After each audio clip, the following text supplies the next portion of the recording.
As we get closer to the end of the Mike Brey era at Notre Dame, now is a great time to reflect and figure out who are the best players to play for Brey over the past 23 years. All that and more on this edition of Locked On Irish. You are Locked On Irish, your daily podcast on the Notre Dame Fighting Irish. Part of the Locked On Podcast Network, your team every day.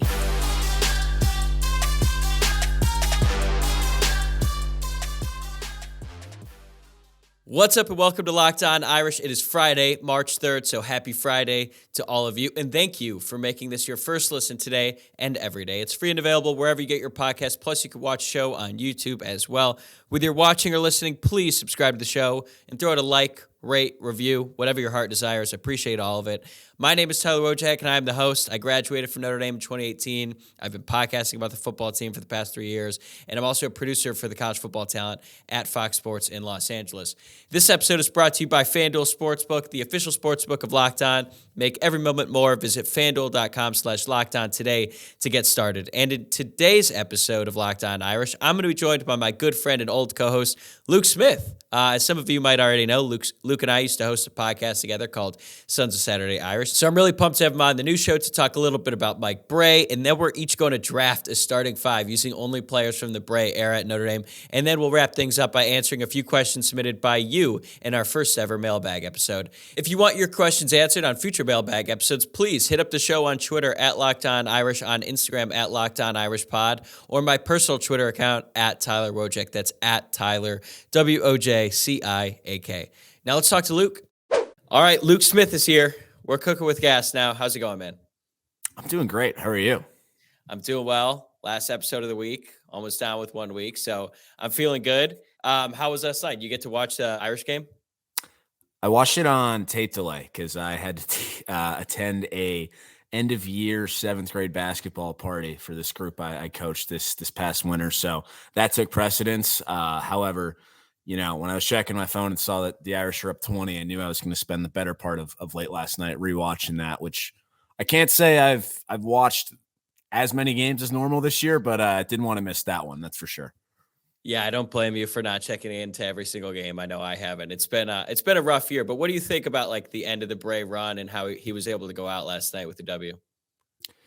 It was, for as poorly as things have gone this year, that was probably about as well as it possibly could have gone. That Joyce Center, I guess now it's Purcell Pavilion, has been home to a lot of magical Brey moments over the years, and last night was no different. You're playing a ranked Pittsburgh team who was leading the ACC going into the game. Of course, they were going to beat him and put up a bunch of points in his last game at home. I think it was tied a season high or maybe set a season high for points scored in a game last night. And yeah, even though the place was probably half full, it seemed like there was a bit of an energy or a vibe to it, which last week when I was there for the North Carolina game, it was probably 60% North Carolina fans. So it's good to see him get a little bit of a better send-off in the arena itself. And then, of course, everybody saw the tweets from the linebacker, which just looked like a zoo. I can't imagine how hot it had to have been in that bar last night, but pretty cool setting, that's for sure. I can't believe that Jack Swarbrick was inside of the backer.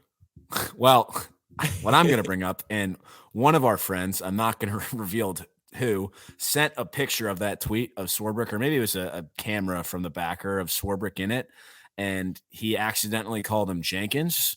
And I looked behind him, and I thought this old guy in a hat was Father John in the backer, but he was like, oh, no, I misspoke. I meant Swarbrick. My bad. I was like, I thought Jenkins was in there too.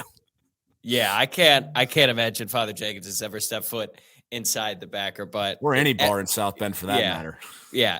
It seemed like everyone who was in the crowd last night at the game made their way to the backer after, and it looked like an awesome time.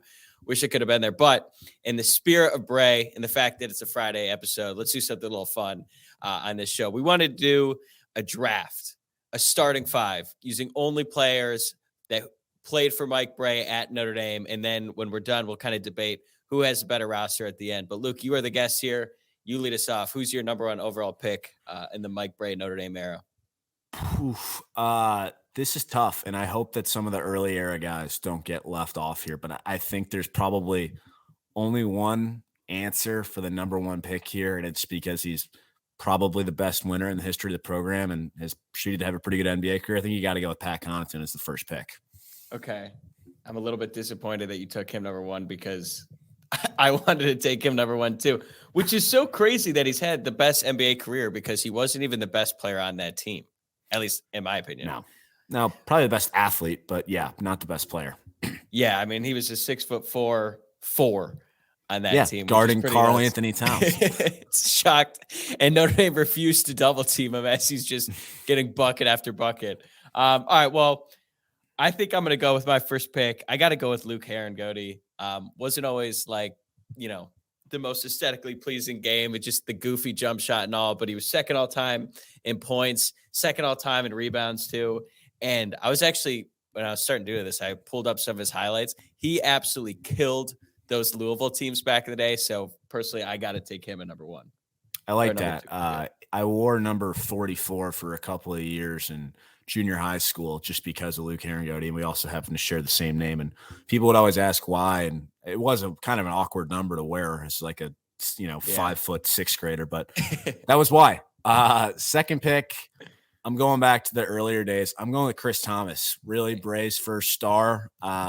Prior to blowing out his knee, like he takes Notre Dame to a Sweet 16 where they beat Illinois in the second round of the NCAA tournament and lose to an Arizona team in the Sweet 16. But his first game on campus was a triple-double, and he was it was a big deal when he went to Notre Dame. He was Indiana Mr. Basketball, and he chose Notre Dame, not Indiana. And this is kind of like coming right off the heyday of Indiana where they were still, going to Final Fours and competing for national championships. So that felt like a big deal when Notre Dame got him. He was my favorite player for probably the first 6 or 7 years of my life. I had this autographed jacket that I wore to school every day that he had signed when I was in like first grade. And I think that's still somewhere in our house. So I got to go with Chris Thomas as the point guard leading the show. Thomas was so good. And he was my first favorite Notre Dame men's basketball player. I was looking through some of the stats today. He's the career leader in school history in minutes played, free throw percentage, assists, steals. Like they had the best jerseys then too. Yeah, they had some those gold jerseys where just the Irish script on them.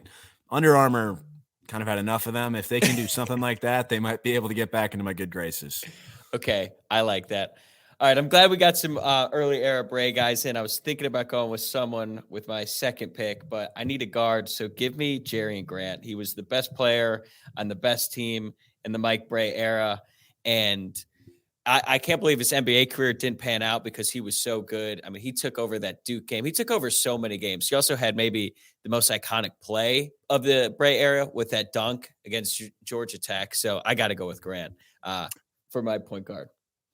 Yeah, hard to argue with that one. I think my third pick here, I got to go with Bonzie Colson. It would be kind of reckless not to recognize him here. One of the all-time Duke killers, just always balled out against Duke, including I guess it would have been his junior year where Notre Dame almost won a second ACC tournament in 3 years, where they get back to the championship game, and I think it's Bonzie against Tatum. Right? Or no, yeah. Would that have been Tatum? Would that have been his team? Yeah, because Vestoria was guarding Tatum, and as good as Vestoria was, he had some troubles. And Bonzie's playing on like one leg, just almost willing Notre Dame to a second ACC title game or title victory in 3 years. I actually often think back to what would have happened had they won that, because then again, of course, the next year they win the Maui Invitational. Bonzie gets hurt, Matt Farrell gets hurt, and they have to play pretty much the entire regular season with them and are the last team left out of the dance that coming year. But, I mean, can you imagine if Notre Dame wins a second ACC championship in 3 years? The trajectory of that program, I don't know where we're at today. But I don't know, but Bonzie's got to be on that list.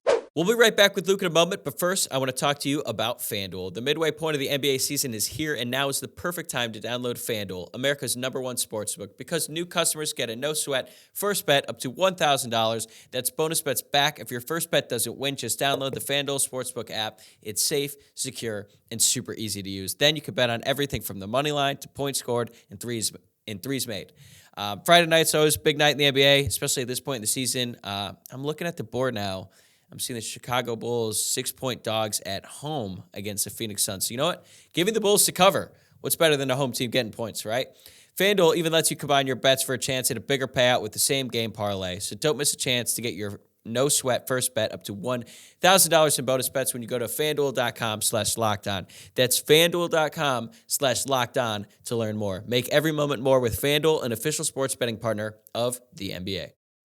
The trajectory of the program, it really goes back to his injury that year. Like, things really started to go south after he went down. Then Farrell goes down not long after. And I mean, Notre Dame was riding a tidal wave of momentum going into that season. I thought they'd be really good. That was my senior year. It didn't work out, but that's a good pick there. All right. So you've got Pat Connaughton, Chris Thomas, Bonzie Colson. So far, I've got Luke Harangody, Jerian Grant. I'm actually going to go with an early Brey era guy, sort of underrated in the context of history of Notre Dame men's basketball. I'm going to go with Troy Murphy. He was 7th in points. He also had a really good NBA career. I think most of it was with the Pacers too. He was pretty tall. I was actually looking up his basketball reference page before this, and for whatever reason, his picture is in black and white. So it looks like he played in the 60s. I had to double check to make sure that he actually played for Brey, but he does, or he did rather. So I'm going to take Troy Murphy as my third pick. Hard to argue with that. One of the, or maybe the only lottery pick of the Brey era. I'm trying to remember. I don't think there were, because Blake was just outside of the lottery. He was just out, right? 15th? Yeah. Okay. I guess I'm going to go with, well, I guess we'll say Connaughton's playing the 3 in this instance. Sure. Another guard here. And I'm going to say Russell Carter, which is probably a little surprising one, but transferred in from Maryland and was a really, really prolific scorer on some very good Mike Brey teams in the mid to late 2000s. I specifically remember them knocking off a top 5 Alabama team at home, which it's actually kind of wild to think about. And I wish I had done this beforehand, how many top 5 or top 10 wins Mike Brey had in general, but especially at the Joyce Center. I mean, it seemed like, I heard you say it on this episode this morning, it seemed like every year they were knocking somebody off there for the better part of 2 decades. But I remember Russell Carter, he could really shoot it. And I'm going to put him on there. I debated putting Matt Carroll because he also obviously probably had a better NBA career, but I'm going with Russell Carter. That's a good pick. He averaged 17 points his senior year. You're right. He was on a really good team. Those Big East, those were so fun back when Notre Dame was still in the Big East. And like, they never won one under Brey, but they lose the championship to Georgetown one year? Or they never made it to Saturday night at the Garden. What they did do was they blew like a 16-point lead to Louisville in the semis, and the Ben Hansbrough year, 2011. Yeah, that Ben Hansbrough year was awesome during the regular season, and then really disappointing end. That loss to Florida State it was there. It was awful. It's never even close, really. Okay, so I've got Luke Harangody, Jerian Grant, and Troy Murphy. Yeah, I got to get another guard, and I'm going to go back to Kyle McIlarney because he was another favorite of mine as a kid. And when I was like thinking back about McIlarney, he hit 10 threes in that game in Maui in a loss, I think. But the most fun part about McIlarney's game was that, like, this was the pre-Steph Curry time when now we've like kind of normalized guys shooting from like 30 to 35 feet out, but that was not the norm back then. And McIlarney could pull up from anywhere on the court. He was so good. Obviously, he had that dumb suspension now, but then he was able to come back to Notre Dame, had a really good end to his career, and I'm going to take him. So now I got 2 guards. I got Jerian Grant, Kyle McIlarney, and then 2 forwards, Luke Harangody, Troy Murphy, and now you've got your 5th and final pick. Who are you going to take? Yeah, so I was going to take a big guy here to fill out what would be a standard, I guess, 5, but Mike Brey was always known to play a little bit smaller, and it would feel really wrong to leave Steve Asturia, the baby-faced assassin, off this group. Hit so many big shots for Mike Brey teams over his 4-year run at Notre Dame and was just really such a fierce competitor. I mean, the Duke shot comes to mind. I remember him hitting a really big one against Pitt the following year too. Which just always lights out from that corner, just nailing threes, and so really fierce competitor. So I would be very remiss not to have Steve Asturia on this list. Do feel bad not having a couple other guys on here. We'll see where you go here, but I'm going with Steve. My favorite part about Steve was he'd always guard the best player on the opposing team, and he just looked so, not intimidating to put it lightly. And then every game, like the other team's best player would get him and be like, "Oh, like I've got him all day, try to drive, do whatever," and Steve would just lock him up. So that was a great pick. He also I thought you were going to say your favorite thing was seeing him out at Club Fever on a Thursday night, like just drinking, and then 2 days later he'd be on a team putting up 95 in Cameron. Yeah, exactly. He was great. Definitely a fan favorite for all the right reasons. Okay, so wait, you've got Pat Connaughton, Chris Thomas, Bonzie Colson, Russell Carter, and Steve Asteria. How is that going to shake out positionally? Did you watch the team this year? They don't have a big guy. That's a good point. So what? Let me guess. Chris Thomas at point. Who's the 5? Connaughton. I mean, they did it. I guess him at the 5, Bonzie at the 4. You're going to be going 5 wide every play. It's positionless basketball. All right. Well, now that actually affects my next pick because I got two good guards, 2 good forwards, and I was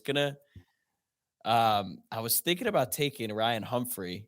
He's maybe if Pat Connaughton's not the most athletic player under Brey, I got to say Ryan Humphrey's got to be close. You know what though? Let's give some more love to the early era guys. I'm gonna go Matt Carroll, 8th all time in points. He had a really good career. So Harangody technically played the 5, right? But wasn't like the true 5. Started shooting threes his last year, which was kind of weird, but he would hit them. So right. And again, before we really saw that, yeah, it's become so common now. If you're a big dude, you got to be able to shoot from the outside. All right, so there we go. Now we got our starting 5s.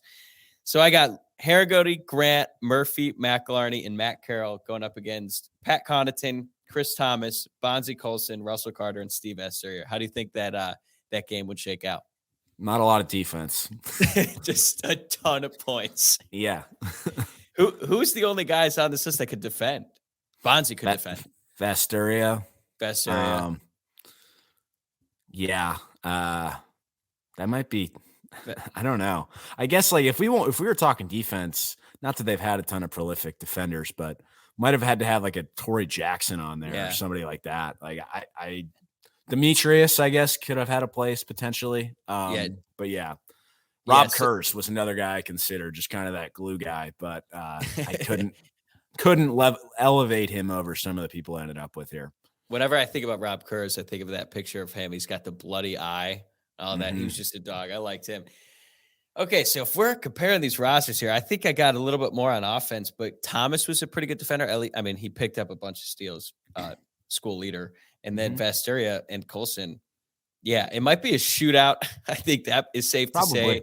All right. Well, there's our teams. Let us know who had the better team. Let's get to some of the mailbag questions here as we get closer to wrapping this up. So we talked a lot about the basketball team. Let's get a football question here. And this first one comes from Drew Brennan 77, who's like the absolute GOAT when it comes to bags. Drew always asks the best questions, and he's got another good one today. He wants to know, what would you ask Sam Hartman during his first media session with reporters? It's a really good question. I could take this one of 2 ways. I think if I was asked, like if I wanted just like a inside baseball sort of answer that you're probably not going to get, it would be, okay, so what was your reaction when you found out that Tommy Rees was leaving Notre Dame, and how mad were you? My other one, if a question that I think you could actually get an answer to is, what have your initial conversations with Jared Parker, and I guess now that Gino Guidugli's officially hired, I assume they're talking, what have those initial conversations looked like? I like those. Odds are he's definitely going to be asked those questions. I would just like to know, why Notre Dame? Why did he pick Notre Dame? Because I'm sure he had a ton of suitors. It's already been alluded to in the past, and I'm sure that there was some big-time NIL money being thrown around at him, and he's 24 years old. Like, I guess part of the reason why I was nervous once Rees left that he might transfer is because I thought he was coming specifically for Rees. That doesn't appear to be the case. And he's been in college a long time. So I really want to know, like, what's keeping him at Notre Dame throughout this pretty tumultuous start to his career at Notre Dame. Yeah, it is kind of weird that none of those offensive guys have talked to the media yet, but I guess the obvious answer is because they didn't have an offensive coordinator until 2 weeks ago and didn't have a quarterback's coach officially until 2 days ago. Yeah. I guess my other question would be, what was your girlfriend's reaction when she found out you're moving to South Bend for 6 months?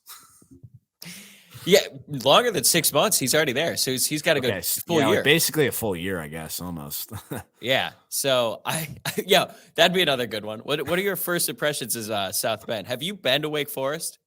Yeah, it's even smaller than Notre Dame. It's like, I want to say it's the smallest school in the Power 5. Right. They have the smallest stadium too. Random trivia question for you. Yeah, and there really aren't many bars in Winston-Salem, so it's just nicer weather, right? So I guess that's the one upside, but I don't know how different it really is. How's the surrounding area? Like, what's Winston-Salem like? It's nice, but downtown Winston-Salem's like pretty small. It's like, yeah, it's the suburbs are nice and whatnot, but it's not like a sprawling downtown with everything to do. Well, as Javante Jean-Baptiste said, there's not a whole lot to do at Notre Dame other than play football. If you want to achieve your goals. I think I said that. Yeah, you said it. You paraphrased it. Yeah, exactly. So, I mean, he's right. But that was a good question, Drew. Thank you.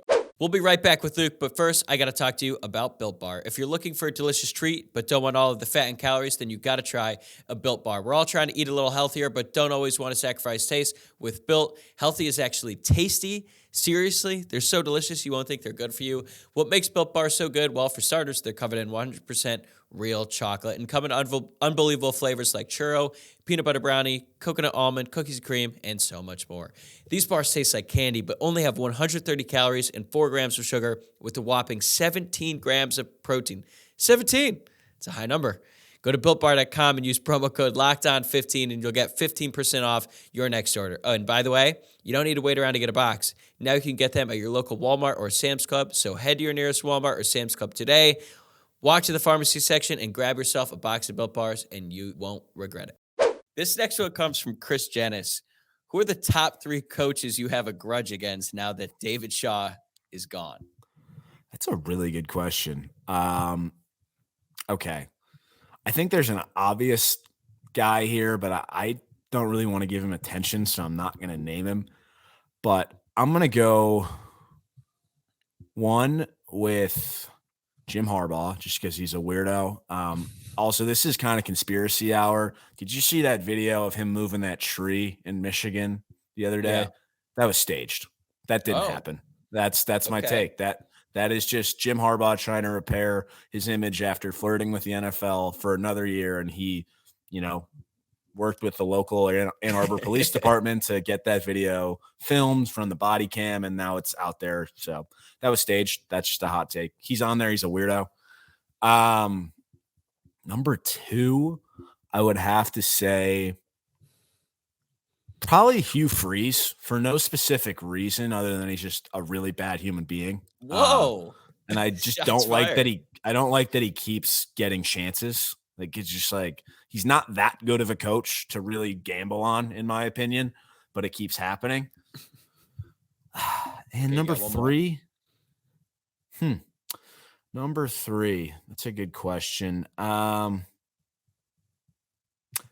going to say, I can't believe you haven't said one that immediately comes to mind. Well, I think this is the guy I'm trying to leave out so I don't give him any attention. But number 3, I guess I'm just going to go with Lincoln Riley, just because I just don't like him. And I think he's kind of, he's just, he's nothing actually against Lincoln. I just don't like him. Okay. Does that have anything to do with the fact that he's the coach at USC? Because I actually almost put him on this list, and then I realized that has way more to do with the team that he coaches than like if he were to come to Notre Dame, like obviously I'd have a much different opinion of. So for me, I got to go with one Dabo Swinney. Is that the first? Is that the one who you did not want to speak his name? I actually don't mind Dabo that much. Okay, I think I really don't. I get why people hate him. I totally do, but I just like. I do think he's authentic to himself. He's just authentically corny as hell. Okay, fair. I don't hate him. This isn't like a hate thing. It's more just like he annoys me, and he's just. It's not as bad now, but when he do the little old Clemson thing, when they had like Deshaun Watson and the best defensive line ever, I was like, all right, dude, give it a rest. No one thinks you're the underdog anymore, other than you. Second, Jimbo Fisher. Oh, that's a good one. Yeah, I can't stand him really at all. I also think he's incredibly overrated at this point in his career, and I hope Texas A&M just like crashes and burns, and Notre Dame next year gets to be a part of that in at Texas A&M. All right, and this last one is a little bit different. Might be not the most expected one. I'm taking Kirk Ferentz rather, because that's good. Kirk his team is just an affront to modern offensive football. Like I know you have some beef with Iowa. I don't really have any strong opinions on Iowa, the school or the football program, but I feel like Iowa is on TV so much and I always end up watching them. And every time I do, it's an absolutely miserable experience. Like I've tried to boycott them so many times, but I can't get rid of them. And like everyone wants to talk about Brian Ferentz as the offensive coordinator and what he's doing at Iowa. Like, who do you think is telling him what to call? Like, I actually feel kind of bad for Brian because he's taking all of it from the fan base. And I really don't think it's him. I think it's Kirk. So those are my three.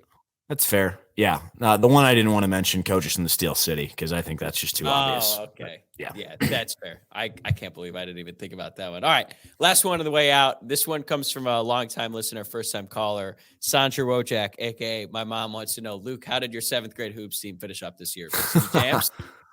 No, we took a first-round exit in the playoffs, which was very disappointing.